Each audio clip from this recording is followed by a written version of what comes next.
মেয়ে মানুষের শখের জিনিস, মেয়ে মানুষের স্বপ্ন, মেয়ে মানুষের আকাঙ্ক্ষা প্রত্যেকটা, আমার মনে হয় প্রত্যেকটা মেয়ে এই জিনিসগুলোকে নিয়ে রাতে ঘুমানোর সময়ও স্বপ্ন দেখে।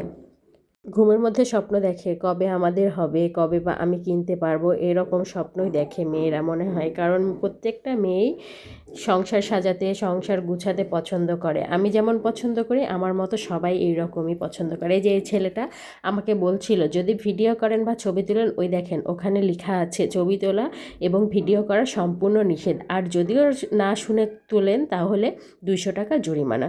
বলেন তো কেন করে এরা এই রকম? আচ্ছা, ছবি বা ভিডিও তুললে এদের সমস্যা কোথায়? এদের প্রোডাক্টের তো প্রচার হয়, তাই না? আসলে এদের ঢং দেখলে মনে হয় গাটা জ্বলেই যায়। কি আর বলবো, ঢঙে ঢঙে প্রত্যেকটা শোরুমে যাবেন আপনি, ছবি তুলতে দিবে না, ভিডিও করতে দিবে না, এদের ঢঙের শেষ নাই। কেনাকাটা শেষ করে আমরা চলে আসলাম জার্সি কেনার জন্য, কারণ সেদিন ব্রাজিলের খেলা ছিল। আমাদের বাসায় সবাই ব্রাজিল সাপোর্টার, আমি বাদ দিয়ে।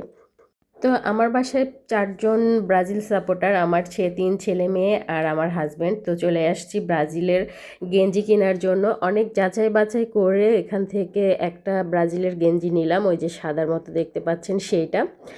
তো তারপরে হচ্ছে যে এই জার্সিগুলান সম্ভবত 100 থেকে 150 টাকা করে, কিন্তু সেই দিন ব্রাজিলের খেলা ছিল বলে এই গেঞ্জিগুলান হয়ে গেছে 400, 500, 600, 700, আরও কত। যদি একটু দামাদামি করছে তাহলে তো কথাই নেই, দোকানদারের ব্যবহার দেখলে মাথায় আগুন ধরে যাচ্ছে।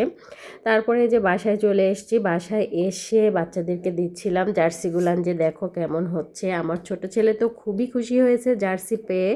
এই যে মেজো ছেলেটা গায়ের সাথে লাগায় দেখছিল কেমন লাগছে, ছোটটা বলছিল তাড়াতাড়ি আমাকে পরায় দাও গেঞ্জি খুলে। ওর বাবাকে এই যে গেঞ্জি খুলে ওকে হচ্ছে জার্সিটা পরানো হচ্ছিল এখানে। তো জার্সি পরে সে তো মহা খুশি, নাচানাচি শুরু করবে এখন। এখানে আমি সবাইকেই পড়তে বলছিলাম, আমার ছেলে মেয়ে সবাইকে। তো সবার খুশি থেকে ছোটটা আরও বেশি খুশি ছিল। এই যে দেখেন জার্সি পরে সে যে কি খুশি, তার মুখের হাসিটা দেখেই পরানটা জুড়ায় যাচ্ছিল। এই যে দৌড়াদৌড়ি করছে, আবার ওখানে যেয়ে খেলছে। ওর কি খুশি খুশি দেখলে হচ্ছে যে জানের ভিতরে শান্তি চলে আসে। তারপরে মেজোটা পড়লো, আমি বলছিলাম একটু দাঁড়া, তো বলছিল খবরদার ভিডিও করবা না। তারপরে এই যে আমার হাজব্যান্ড পরে ফেললো, তো ভালোই লাগছিল দেখতে। জার্সিগুলান অনেক সুন্দর ছিল, কোয়ালিটি বললেও ভালোই কোয়ালিটি ছিল জার্সির। এই যে ছোটোটা তো সব থেকে খুশি হয়েছে ছোটোটা, মানে ওর খুশি দেখে দেখেন কি অবস্থা। বাপ বেটা 3 জনে মিলে লাফালাফি শুরু করে দিয়েছে এইখানে জার্সি পরে। আজকে যদি সেদিন যদি ব্রাজিল হেরে যেত তাহলে কি হতো বলেন তো?